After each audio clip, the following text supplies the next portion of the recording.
Hej og velkommen til endnu en kulturblog nummer 4 i rækken.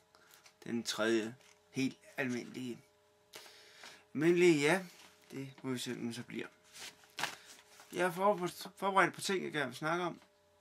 Og det er lidt om weekendens filmoplevelse. Noget teater. Og sport har jeg også valgt. Og lidt film på tv. Og fødselsdage. Weekendsløb. Og lidt biotal. Biograftal. Og top 40. Og så også weekendens tv-oplevelse. Men jeg vil da først lige nævne, at altskampen her i fredags og tirsdags, det gik jo forrygende. 3 gode halvleje for Danmarks side. 2 sejre. 2-0 mod Sverige, 2 mod Finland, det var altid. Så det er dejligt at se. Og mange folk på lægteren også, den er skyld. Det var dejligt. At ikke trække i hvert fald. Så har jeg valgt at lave en lidt ny baggrund her til i dag. Skriv, hvad I synes om den. Yes. Så er det snart jul. Snart 1. december. Vi har den 18. i dag, så mere jul vil der ikke blive nævnt i den her samtale. Men næste uge regner jeg med at komme ind på lidt mere jul. Så det kigger vi på. Og så vil jeg sådan set bare i gang. Weekendens filmoplevelse. Ja, se. Filmen hedder Svindel på højt plan på dansk. Den havde premiere sidste uge, den 10. november. Og det er en amerikansk film. Action, komedie, krimi. Det er 104 minutter lang. Vi kan se Anna Alder, Eddie Murphy, Ben Stiller i 3 hovedroller. Den har fået sådan mellem 3 og 4 stjerner i danske aviser.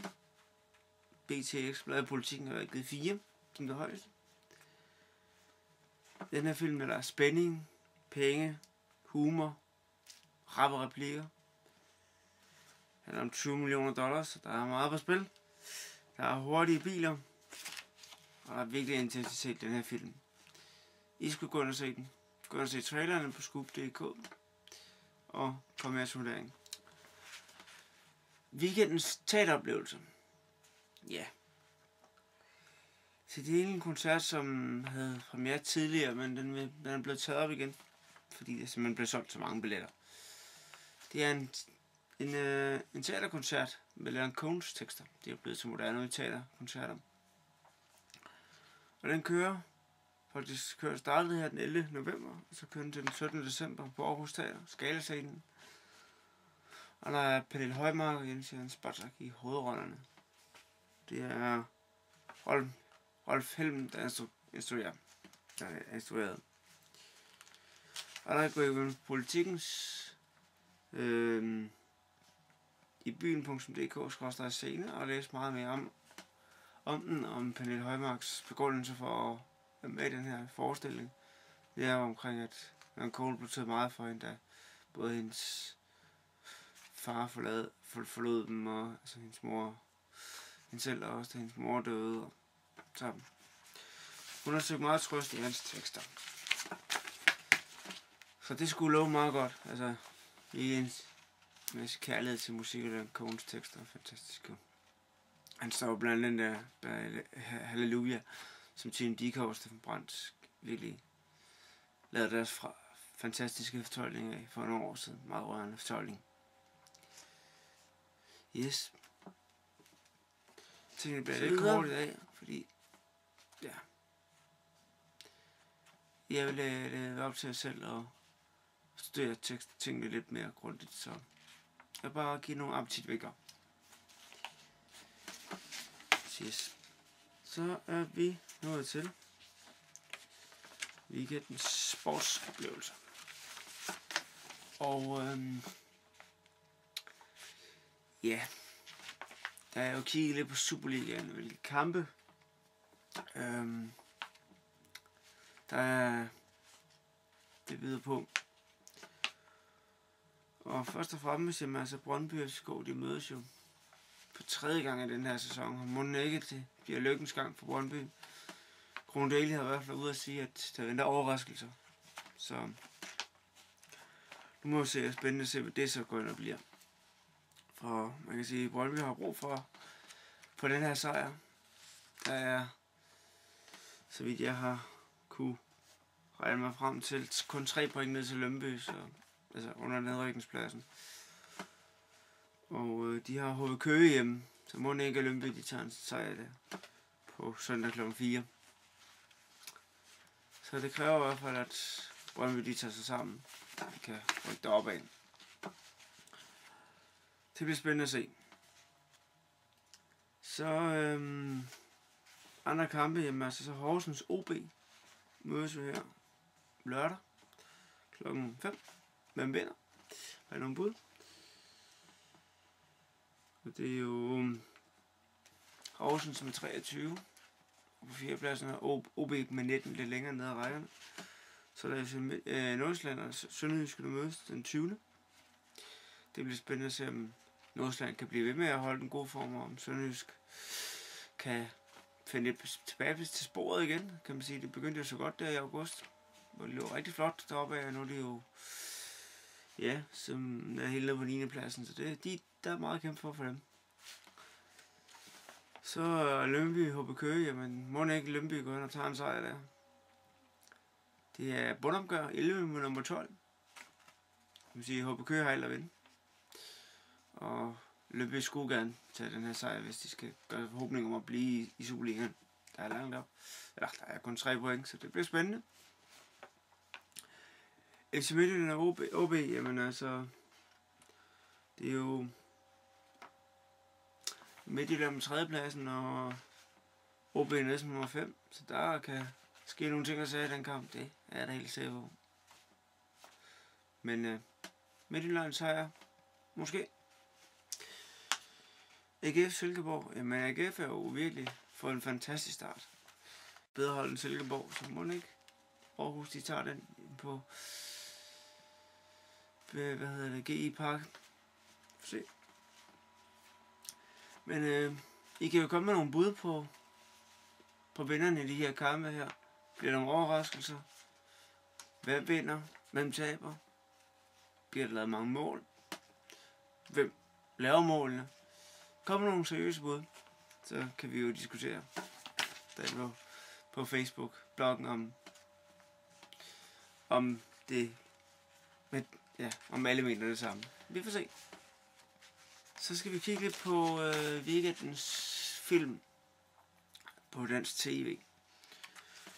Og det begynder allerede i aften med Scary Movie på kanal 4 klokken 9:30. Så er mig og min lillebror Bølle på Charlie i morgen kl. 19:25. Så Italian Job også lørdag, og det er på TV2, det er 10:15. Så er vi Byens Bedste Horehus, en amerikansk musical på DR kl. 20:12, også lørdag. Så har vi Fars Fede Las Vegas ferie på søndag kl. 01:25 på TV2. Og så har vi Simon og Malou søndag kl. 21 på TV2. Det er bare sådan et par af de højdepunkter, som jeg synes kunne gøre weekend lidt sjovere, hvis man så dem. Weekendens tv-oplevelse. Ja. Yeah. Så det er jo altid vigtigt at støtte en god sag. Og der er rigtig mange indsamlingsshows. DR og TV2, TV3 sågar har haft indsamlingsshows gennem flere år. Ja, hvor TV3 selvfølgelig sidst ankommende med vores brystgala. Men nu tegner Charlie sig også på et indsamlingsshow. Men man kan sige, det er et, som rammer hjem, altså danskerne, kan man sige, støtter danskerne. Og en bestemt gruppe, og det er jo en sag i hvert fald også, jeg brænder for. Det er Hjerteforeningen. Altså hver år, der rammes 10 danskere i hjertestop. Beslået hver dag hjem. Og kun 1 overlever. Og det er jo ganske skræmmende. Så Hjerteforeningen har brug for penge til forskning og til at kunne blive bedre og redde flere folk. Og det er det, den her hjertegave Galla står for. Og det er jo stærkt felt, kan man sige. Der er jo god underholdning. Cecilie Frøkjær og Mikkel Meyer har med værter. Mødes første gang, siden de lavede Godmorgen Danmark sammen, så det bliver rigtig spændende at se, hvad de kan sammen igen. Men det er som sagt her, det er på lørdag kl. 21, så var det cirka 2 timer. Det er jo direkte, så det kan jo skyde.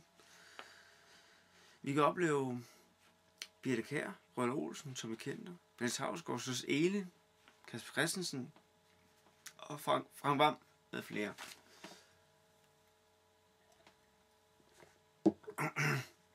Så der er lagt op til god underholdning. Som de skriver ind på deres hjemmeside, som jeg vil lægge et link op til. Fest, musik og god gedigen underholdning. Og det plejer Charlie jo nok at kunne levere. Ved telefonerne er Pep Pallesen, Line Baug Danielsen og Ulla Terkelsen med flere at finde. Så jeg vil anbefale alle at se det her show og støtte op om en meget god sag. Men altså blot til 2 Charlie kl. 21 støtter jeg forening. Og så til weekendens fødselsdag. Der har vi i dag, kan vi ønske tillykke til Susanne Brøgger og Peter Smeichel, der henholdsvis bliver 67 og 48 år gamle. Så har vi i morgen Jodie Foster, den amerikanske skuespiller, fantastisk skuespiller, hun bliver 49, så hun runder næste år. Og så har vi Claus Bondar, den radikale politiker, skuespiller, langt fra Las Vegas, og så har han en hovedrolle, eller en rolle som læge i Dirch-filmen, som jeg skal tale om lidt senere. Så han bliver 48, så der får så han fylder rundt.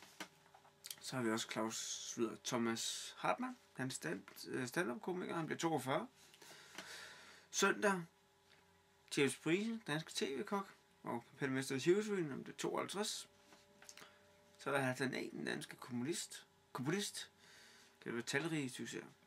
Han bliver 46, og så er den danske succesinstruktør, Annette K. Olsen, blandt bag forbrydelser. Hun bliver 46. Og weekendens biograftal. Ja, altså filmen Dirch ligger på 480.936, så det bliver der en snor. Det bliver færre og færre for hver uge, der går, men den er solgt rigtig flot, det må man sige, det er imponerende. Så er Klassefesten solgt 355.365 i alt i år, det er imponerende. Så er vi Far til 4 i naturen, 397.356.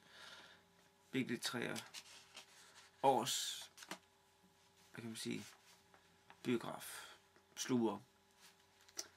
Hvis vi kigger lidt på subtillisten, hvem der så er flest i den her uge her, så ligger Tintin Secret of the Anikon på førstepladsen. Så har vi Klassefesten, nummer 2. Tower Hesset og Noget i luften på 3. og 4. pladsen. Og Far til 4 tilbage til naturen på 5. pladsen. Så, og så kan I jo selv kigge lidt på de ude i top 10 lister, det kan vi på danske, altså dfi.dk, Danske Filminstituts hjemmeside. Top 40, jamen der har vi Rasmus Sebak stadig på førstepladsen med hans album Mere end Kærlighed. Så har vi Agnes Obel i det nærmest rødet DMA-bordet her. For et par uger siden på andenpladsen med hendes filharmonika. Så har vi en ny på listen, Rasmus Rungsted Kreuzfeldt med deres nummer 5, deres nye album, der indtager en 3. plads. Det er meget flot. Og med disse ord, så vil jeg sige tak for den her gang, og genopfordre jer til at blive abonnent på min blog inde på YouTube, så får I en mail lige snart der er nyt, og på den måde kan I også følge lidt bedre med. Og tilmelde, eller gå også ind på Facebook og skriv til mig derinde. Jeg hører gerne ris og ros og opfordringer til showet, så ser jeg, om jeg tager dem med eller ej. Yes. Men kom med nogle forslag, og så kigger jeg på dem. Og så må I jo have en forrygende god weekend, og tak fordi I lyttede med.